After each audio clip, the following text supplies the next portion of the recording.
ఉన్నత న్యాయ వ్యవస్థ హిందుత్వమే చాలా ప్రధానమైనటువంటి జయబిందర్. ఈ వార్తలన్నీ జయబిందర్ పత్రికలు మిగిలిన ఎక్కడ ఏ పత్రికలు కూడా ఉండవు. ఇలా ప్రధానంగా ఇలా కోట్ల వ్యవస్థ నడిచేదంతా కులంతోనే, హిందుత్వ వేదంతోనే నడుస్తాయి. ఇలా మొత్తం టోటల్గా ఇలా ఉన్నటువంటి లక్షల కోట్ల రూపాయలు పడగలెత్తినటువంటి అనేక మంది ఇలా పోలీస్ స్టేషన్ల చుట్టూ ఇలా కోట్ల చుట్టూ వెళ్ళాల్సిన అవసరం ఉంది. వాళ్ళు వెళుతుందంటే వాళ్ళ వెనుకున్నది ఏంటంటే హిందుత్వమే, సనాతన ధర్మమే. ఆ హిందుత్వంలో భాగంగానే ఇలా ఉన్నటువంటి బలమైన కేసులు కూడా నీరుగార్చే ప్రయత్నం చేస్తున్నారు. ఇక ఎస్సీ ఎస్టీలో కూడా ఇలా అణగారిన వర్గాలు ఇంకా అణచివేసేటువంటి దౌర్భాగ్యమైన పరిస్థితులు భారతదేశంలో ఉన్నాయంటే ఎంత దారుణంగా ఉన్నాయో చూడొచ్చు. 44,000 కేసులు కూడా ఒక సంవత్సరంలో పరిష్కరించిన పరిస్థితి ఉంది. రోజు కేసుల సంఖ్య పెరిగిపోతుంది, క్రిమినల్ కేసులు పెరిగిపోతున్నాయి.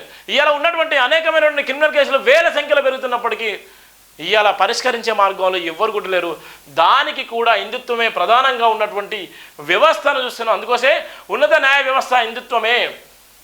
భారత ప్రధాన న్యాయమూర్తి సిజే డివై చంద్రచూడ్ పదవి విరమణ సందర్భంగా అనేక విమర్శనాత్మక అంశాలు వాక్యాలు వెల్లువడ్డాయి. ఇటీవల కాలంలో సుప్రీంకోర్టు న్యాయమూర్తులుగా పనిచేసిన వారిలో అత్యంత ప్రభావశీలమైన వారిలో జస్టిస్ చంద్రచూడ్ ఒకరిగా పరిగణించబడ్డారు కనుక ఇది సహజమే.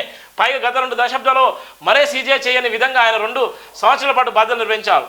రాజ్యాంగాన్ని, పౌరుల హక్కులను కాపాడే బాధ్యత గల న్యాయ వ్యవస్థ అధిపతిగా ఆయన నిర్వహించిన పాత్రను సరిగ్గా అంచనా వేయాలంటే తను చేసిన మొత్తం కృషిని పరిశీలించాల్సింది ఉంటుంది. ఈ పని చేసే సందర్భంలో సీజే చంద్రచూడ్ ఏ నేపథ్యంలో తన న్యాయపాలన బాధ్యతలు నిర్వహించడం కూడా గమనంలో పెట్టుకోవడం అవసరం. రెండో దఫా అధికారంలోకి వచ్చిన మోడీ ప్రభుత్వం తన హిందుత్వ ఎజెండాను ముందుగా నెట్టేందుకే దూకుడుగా వ్యవహరిస్తున్న కాలం. రాజ్యాంగాన్ని, పౌరుల ప్రాథమిక హక్కులను వమ్ము చేసే ఎజెండా అది. ఈ సందర్భంలోనే జస్టిస్ చంద్రచూడ్ రాజ్యాంగ సమస్యలపైన మెజార్టీ ప్రాతినిధ్యత్వ దాడిపైన ఇచ్చిన తీర్పులను చూడాల్సి ఉంటుంది. 2 తీర్పులు, ఈ కోలో 2 తీర్పులు, ఒకటి ఆయన న్యాయమూర్తిగా ఉండగా ఇచ్చింది, మరోటి సీజేగా ఇచ్చింది. కీలక పరీక్షకు వస్తాయి. అయోధ్య వివాదంపై తీర్పిచ్చిన 5 సభ్యుల ధర్మాసనంలో జస్టిస్ చంద్రచూడ్ ఒక సభ్యుడు. ఆయన రచించిన తీర్పు బాబ్రీ మసీదు ఉండిన వివాద స్థలం మొత్తాన్ని రామ మందిర నిర్మాణానికి హిందువులకు అప్పగించింది. సాక్ష్యాలు, క్షేత్రస్థాయి వాస్తవాలు కన్నా ఎక్కువగా మత భావనాలు, విశ్వాసాలపై ఆధారపడి ఆ తీర్పు రూపొందింది. బాబ్రీ మసీదు విధ్వంసం రాజ్యాంగ విరుద్ధమైన దిగ్బంధకర చర్య అని ఒప్పుకుంటూనే ఆ తీర్పు అలా రూపొందింది. ఆర్ఎస్ఎస్, బీజేపీ, విశ్వ హిందూ పరిషత్తుల వాదనను చట్టబద్ధం చేస్తూ ఆ విధంగా బీజేపీ మూల ఎజెండాలో ఒకదాన్ని నెరవేర్చిన న్యాయ వ్యవస్థ తీర్పు అది. తర్వాత కాలంలో సీజే చంద్రచూడ్ వారణాసిలో జ్ఞాన్వాపి మసీదు కేసును కూడా తిరగడానికి అనుమతించడాన్ని బట్టి ఈ తీర్పు ఏదో ఒకసారి వ్యవహారం కాదని తెలిపింది. 1991 ప్రార్థన స్థలాలు పరిరక్షణ చట్టం అలాంటి కేసులు పునఃప్రారంభించాలని నిర్దేశిస్తున్నప్పటికీ హిందువుల జ్ఞాన్వాపి మసీదు స్వభావాన్ని మార్చాలని కోరడం లేదని, కేవలం దాని మత మూలాలను తెలుసుకోవడానికి మాత్రమే కోరుతున్నారని ఒక సందేహాస్పద వాదంతో సీజే చంద్రచూడ్ ఈ కేసును అనుమతించారు. దానివల్ల హిందుత్వ శక్తులు వారణాసి, మధుర వివాదాలు మళ్ళీ రగిలించేందుకు లైసెన్స్ లభించినట్టయింది. సీజే చంద్రచూడ్ ఇచ్చిన మరో ప్రధానమైన తీర్పు జమ్మూ కాశ్మీర్ 370 అధికారాన్ని రద్దు చేయడం, ఆ రాష్ట్రాన్ని విచ్ఛిన్నం చేయడం సంబంధించి జమ్మూ కాశ్మీర్ రాజ్యాంగ పరిషత్ ఇంకేమాత్రం ఉనికిలో లేదు కనుక కార్మిక వర్గం 370 అధికార గణాన్ని ఏకపక్షంగా సవరించి అధికారం కలిగి ఉంటుందని ఆ తీర్పు ఆమోదం తెలిపింది. రాజ్యాంగం 3వ అధికారంలోకి ప్రక్రియను ఉల్లంఘించి జమ్మూ కాశ్మీర్ రాష్ట్రాన్ని కేంద్రపాలిత ప్రాంతంగా తగ్గించి వేయడంపై తీర్పునిస్తూ భవిష్యత్తులో ఒకనాటికి మళ్ళీ రాష్ట్ర ప్రతిపత్తిని పునరుద్ధరిస్తామని హామీ ఆమోదం చేస్తున్నట్టు చెప్పింది. 370 అధికారాన్ని రద్దు చేసిన కేంద్ర ప్రభుత్వం చర్యను ఏదో విధంగా ఆమోదించాలని మాత్రమే ఆ తీర్పు ఉద్దేశం అని తప్ప మరో విధంగా అర్థం చేసుకోవడం కుదరదు. ఆర్ఎస్ఎస్, బీజేపీ మూల ఎజెండాలో మరోటాన్ని గుర్తించడం ఇక్కడ చాలా ముఖ్యం. చూడు ఎంత దారుణంగా ఉంది. ఎక్కడెక్కడ 370 ఆర్టికల్, ఇవాళ ఉన్నటువంటి బాబ్రీ మసీదు, ఇవాళ ఉన్నటువంటి రామ మందిరం, ఇవన్నిటికీ ప్రధానంగా ఉన్నటువంటి సంబంధం అంటే హిందుత్వ సంబంధమే. ఈ హిందుత్వ సంబంధంలో భాగంగానే ఇవాళ ఉన్నటువంటి చట్టాలు ఎవరి చేతిలో చుట్టాలు ఉండడానికి ప్రధాన కారణం ఇగో ఈ వార్త. ఇవాళ ఉన్నటువంటి కొన్ని ఏళ్ళ 370 ఆర్టికల్ అనేది భయంకరమైన ఆర్టికల్. 370 ఆర్టికల్ ఎప్పటికి కూడా రద్దు కాదని చెప్పేటువంటి అనేక మంది, కానీ 370 ఆర్టికల్ కూడా రద్దుపరిచి అక్కడ ఎన్నికలు జరిగే విధంగా జరిగిన నేపథ్యం కూడా. 370 ఆర్టికల్ అనేది వాళ్ళకు స్వయం ప్రతిపత్తి. ఆ రాష్ట్రాలకు కావాల్సినటువంటి వాళ్ళకి ఏదైతే ఉందో భారతదేశానికి వాళ్ళకి ఎలాంటి సంబంధం లేకున్నటువంటి పరిస్థితి జమ్మూ కాశ్మీర్. కానీ అది కూడా రద్దు చేసి ఇలా భారతదేశంలో ఒక భాగం అని చెప్పారు. ఇలా బాబ్రీ మసీదు ఎంత భయంకరంగా ఉన్న నేపథ్యం, రామ మందిరం విషయంలో ఎంత భయంకరంగా ఉంటే దానికి తీర్పులు ఇచ్చింది కూడా ఇక్కడ డివై చంద్రచూడ్ అనే రిటైర్మెంట్ అయ్యే సందర్భంలో ఏ విధమైనటువంటి మార్పులు తీసుకొచ్చి ఏం జరిగింది అనేటువంటి ప్రధాన వార్త కూడా మనం రాసిన సందర్భాలే. కొలిజియన్ ధర్మాసనం తీరు, సీజే చంద్రచూడ్ హయాంలో ధర్మాసనం జడ్జిల నియామకం చేసే బాధ్యత మాస్టర్ ఆఫ్ ద రోస్టర్ నిర్వహణలో కొలిజియం వ్యవస్థ పనితీరులోనూ ఇంకా ఇతర అంశాలు ఉన్నాయి.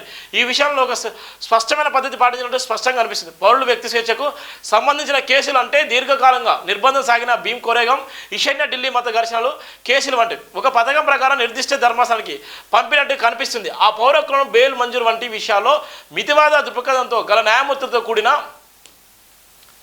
ధర్మాసనానికి వాటిని పంపించాలి. ఇక కొలిజియం పని విషయానికి వస్తే హైకోర్టులో ప్రధాన న్యాయమూర్తుల నియామకం నియంత్రణ ప్రభుత్వానికి వదిలివేయడం ప్రధాన లక్ష్యంగా కనిపిస్తుంది. అయితే ఇవన్నీ కానీ మరో విషయం కూడా కొట్టొచ్చినట్టు కనిపించింది. ఈ జ్ఞానవంతులైన జడ్జి వ్యక్తిగత స్వేచ్ఛలను రాజ్యాంగ సూత్రాలను దృఢంగా సమర్థిస్తున్న భావన ఉండగా ఆయన చివరికి రాజ్యాంగం దాని విలువలను పట్ల విధేయత కన్నా తన వ్యక్తిగత నమ్మకాన్ని అధికంగా చూడడమే తన పదవీర ముందు ఆఖరి ఘట్టంలో చంద్రచూడ్ అయోధ్య కేసు పరిష్కారం కోసం తన దైవాన్ని ప్రార్థించాలని చెప్పడం అనేక మందిని దిగ్భ్రాంతికి గురి చేసింది. రాజ్యాంగ చట్ట ప్రకారం కాక దైవ ప్రేరణతో ఆ తీర్పు రాశాన్ని ఒప్పుకున్న దాన్ని రాసిన వ్యక్తి చెప్తున్నారనే మాట మరో సందర్భం జస్టిస్ చంద్రచూడ్ గుజరాత్లో ద్వారకాలయ సందర్శన తర్వాత అక్కడ ఉన్న లాయర్ల బృందంతో మాట్లాడుతూ ఆలయ శిఖరంపై ఉన్న కాషాయ ధ్వజం న్యాయ పతాక వెలుగొందుతుందని ఆయన ప్రస్తావించిన నేపథ్యం కూడా ఉంది. ఇక్కడ చూడండి ఏటు ఉందో.